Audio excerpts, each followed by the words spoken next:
দীঘাতে গেলেই দেখতে পাবেন সেখানেও তেমন সুন্দর করে ঠিক পরিধানের মতোই সুন্দর করেই আবার সে আমার জগন্নাথের মন্দির নির্মাণ হয়েছে। মায়েরা আপনারা গেলেই দেখতে পাবেন।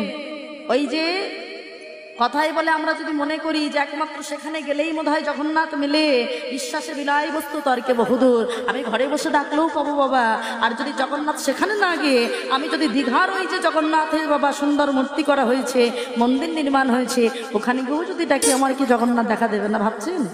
নিশ্চয়ই কৃপা করবেন। আপনারা সবাই জানবেন নিশ্চয়ই অক্ষয় তৃতীয়ার দিনে ওই পুরী ধামের বাবা যে জগন্নাথের যে মন্দির সেটা দীঘায় নির্মাণ করা হয়েছে এবং সেটা অক্ষয় তৃতীয়ার দিনেই সেটা বাবা প্রতিষ্ঠিত পাচ্ছে। আপনারা সবাই যাবেন। যেমন গত বছর তার আগের বছর রাম মন্দির যেমন হয়েছিল ঠিক তেমন এবছর বাবা আপনারা গেলেই দেখতে পাবেন অক্ষয় তৃতীয়ার দিনে সেটা সুন্দরভাবে সেই দিন তার প্রতিষ্ঠা শুরু হবে। আপনারা সবাই দর্শন করতে যেতে পারবেন। সেই আমার জগন্নাথ জগতের নাথ যিনি, তিনি কৃপা করবার জন্যই তো আছেন মা, তাই না? তাই বিশ্বাসে মিলাই বস্তু তর্কে বহুদূর। বিশ্বাস করলেই তিনি আছেন। বিশ্বাস করলে আপনি ধুলোর মধ্যেই তাকে খুঁজে পাবেন, আর বিশ্বাস যদি না করেন আপনি খুঁজেই পাবেন না তাকে, তাই না মায়েরা? বললো কে আছিস? আরে বাবা অল্প একটু রোগ ভালো হয়েছে, আর একটু ভালো হবে, মন্দির থেকে গোপীনাথের প্রসাদটা নিয়ে আয়। যেই না গোপীনাথের প্রসাদ এনেছে, হ্যাঁ গো মায়েরা, যতটুকু পেটে ব্যথা বেদনা ছিল সবটাই ভালো হয়ে গেল। না না না না না না না, এত বড় কবিরাজ এই অজপাড়া গায়ে আর পড়েই থাকতে পারে না। কালকেই তুমি আমার সাথে আমার রাজধানী যাবে। রাজধানী? কে তুমি? ফকির বাবা? আরে তুমি তো ফকির মানুষ, তুমি রাজধানী কোত্থেকে পেলে? বলে দেখো এতক্ষণ তো পরিচয়টা গোপন করেছিলাম, আর পরিচয় গোপন করব না। আমি কোনো ফকির টকির নই, আমি হলাম সারা বাংলার নবাব হুসেন শাহ। আপনি এসেছে এই গরিবের ঘরবাড়ি? না এসে উপায় কোথায়? তুমি নাকি কোনো রাজা জমিদারের বাড়ি যাও না, তাই আমি তোমার কাছে আসতে বাধ্য হয়েছি। শোনো, কালকেই প্রভাত সময়ে তুমি আমার সাথে যাবে। কি করবে বাবা? ভেবেছিল জীবনে কখনো রাজা জমিদারের বাড়ি যাবে না, কিন্তু এটা তো কিচ্ছু করার নেই, ইনি তো সারা বাংলার নবাব। না কথা শুনলে গর্দন দিতে পারে। সারা রাত্রি মহাপ্রভুকে ধ্যানে জানিয়ে পরের দিন চলে গেল, কিন্তু দুটি শর্ত দিল। প্রভু আমি যাচ্ছি ঠিকই, কিন্তু আমি তোমার চরণ ছাড়া যেন না হই। মহাপ্রভুর কাছে অনুমতি নিয়ে গিয়ে দুটি শর্ত দিল।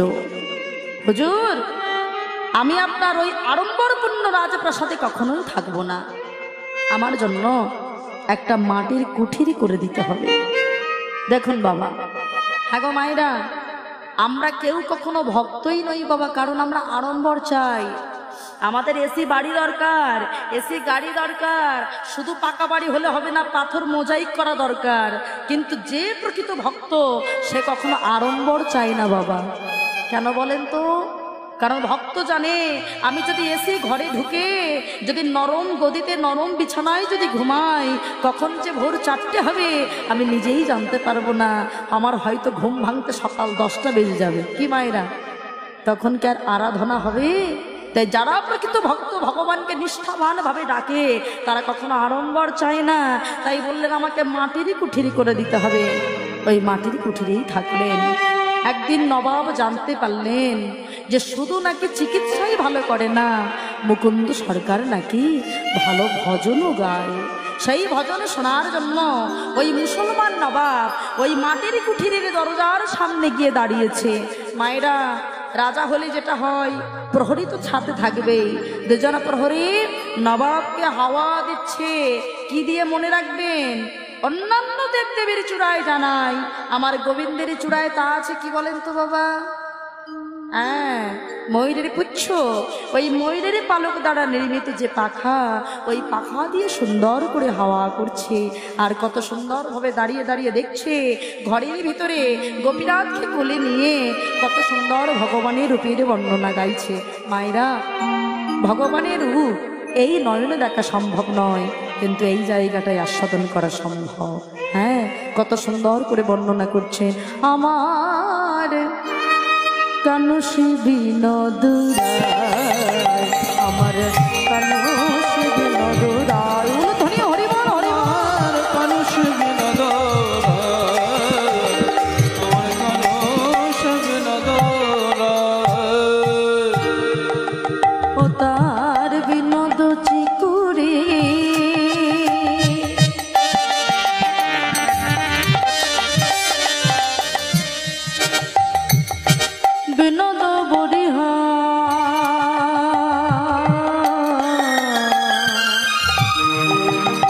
বিনোদ চিকুরে বিনোদ বরিহা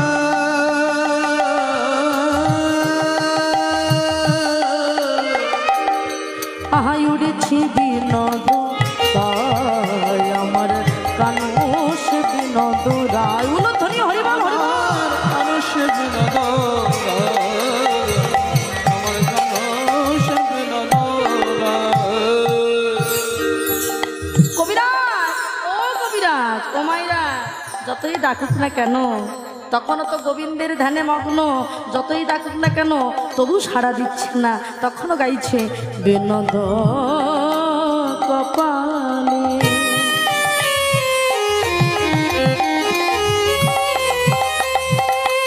বিনোদ তিলক বিনোদ বিনোদ সাজে বিনোদ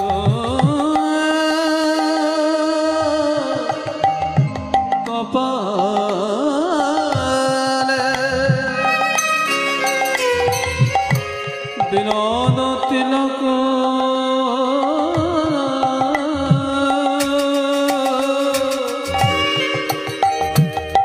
বিনোদ বিনোদ সাজে তার বিনোদয় ধরে বধূহে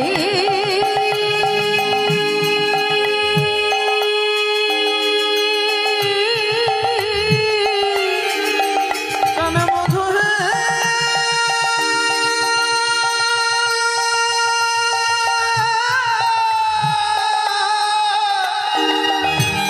ওহে আমার প্রাণের মধু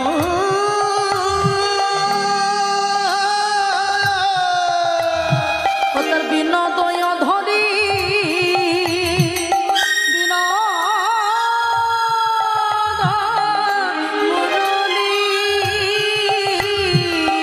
বিনোদ ধরে বিনোদ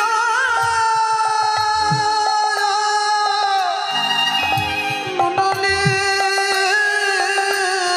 আহা বিনোদ বিনোদ বাজে বিনোদ বিনোদ বাজে আমার উলধ্বনি হরিবল হরিবল আমার কানুষ বিনোদ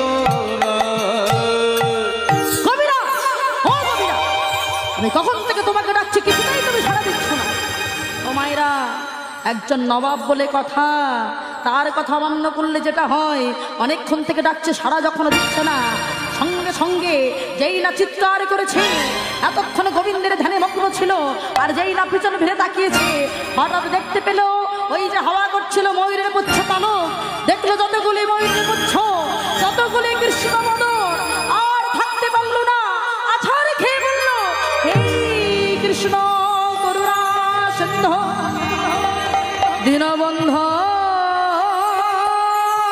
জগতে গোপেশ গোপিকা কান্ত রাধা কান্ত নমো অজ্ঞান হয়ে মাটিতে পড়ে গেল আরে আরে ও কবিরাজ অজ্ঞান হলে কেন তাড়াতাড়ি করে জলের ছিটে দিয়ে তুলেছে বাবা মুসলমান নবাব কবিরাজ কি হয়েছে খুব শিক্ষার কথা মায়েরা এই জায়গাটা বড় শিক্ষা কবিরাজ মনে মনে ভাবছে আমি হিন্দু উনি মুসলমান আজকে আমি যদি আমার মনের কথাটা বলি যে ওই ময়ূরের পালক দেখে আমার গোবিন্দের মুখখানা মনে পড়েছিল তাহলে উনি তো আমাকে উপহাস করতে পারে আমাকে ছোট করতে পারে তাতে আমি নয় আমার গোবিন্দ ছোট হবে না না আমি কখনো ভক্ত হয়ে আমার ভগবানকে ছোট হতে দেব না দেখেন মায়েরা যে প্রকৃত ভক্ত হয় সে কখনো ভগবানকে ছোট হতে দেয় না বাবা মনে মনে ভাবলো এক কাজ করি আমি বরং জীবনে যা কখনো করিনি, মিথ্যের আশ্রয় কখনো হইনি, কিন্তু আজ আমি মিথ্যে কথা বলবো আমার গৌর গোবিন্দের জন্য। আসলে আসলে হুজুর, আমি তো সবার রোগ ভালো করি, কিন্তু আমার নিজের আসলে একটা রোগ আছে, আর সেটা হলো মৃগী রোগ। চুপ করো! কি মনে করেছো আমি মুসলমান, তাই আমি তোমার মনের কথা বুঝিনি? মনে রেখো, আমি মুসলমান হলেও আমি বুঝতে পেরেছি মানুষের মনের কথা যদি নাই বুঝবো, আমি তাহলে নবাব হলাম কি করে? কি মায়েরা, সারা বাংলার নবাব আমাকে এমনি এমনি কেউ বানিয়ে দেয়নি।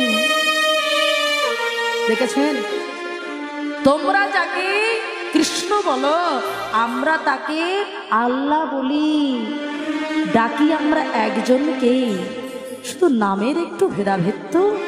হ্যাঁ গো, তুমি আমাকে এতটা দূরে সরিয়ে দিলে। হুজুর, আমি ভুল করেছি, আপনাকে সত্যি কথা না বলে ভুল করেছি।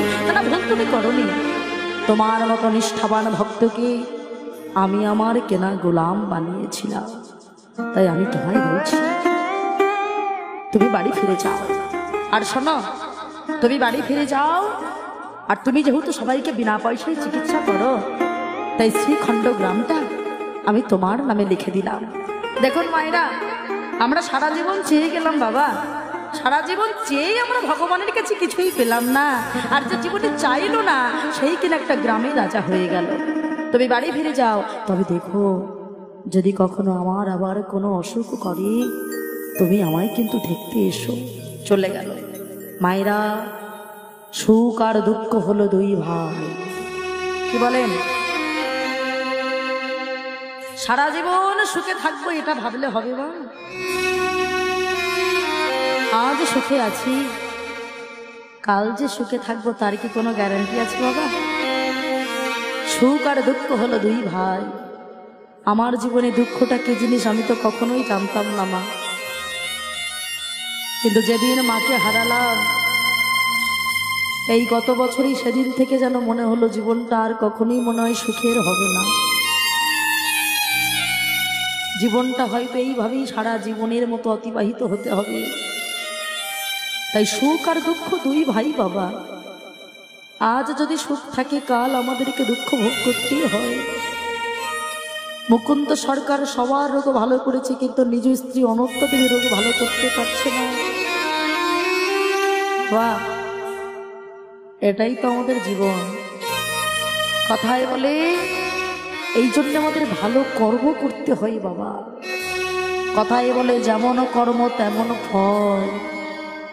কেউ যদি ভালো কর্ম করে সে তো ভালো ফল পাবেই বাবা, আর যদি খারাপ কর্ম করে তাকে খারাপ ফলটাই পেতে হয়।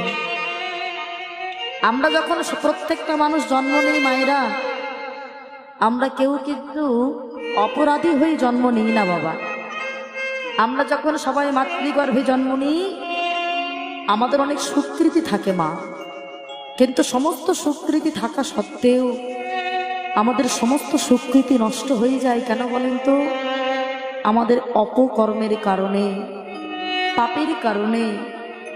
ওই জন্য দেখবেন নিজেদের সুকৃতি, যেমন আমরা দেখেছি ভক্ত প্রহ্লাদের পিসিমণি যার নাম ছিল হোলিকা, ওই যে রং খেলার আগের দিন হোলিকা দহন হয় না মায়েরা, হোলিকার ছিল আশীর্বাদ প্রাপ্ত চাদর, গোলের ভিতরে নিয়ে বসেছিল প্রহ্লাদকে মারবে বলে, কিন্তু প্রহ্লাদ পড়ল না। হোলিকা আশীর্বাদ চাদর থাকা সত্ত্বেও পুড়ে ছারখার হয়ে গেল। কেন বলেন তো? যে তোমার যতই সুকৃতি থাক, তুমি ভুল কর্ম করেছো তাই তোমাকে পুড়ে মরতে হবে, কিন্তু কৃষ্ণ নামের যে বড় ভক্ত তাকে মরতে হবে না। যেমন সমুদ্রের জল, মায়েরা আপনারা পুরী ধামে যান, দীঘায় যান, সমুদ্রের জল মুখে দিয়ে দেখেছেন?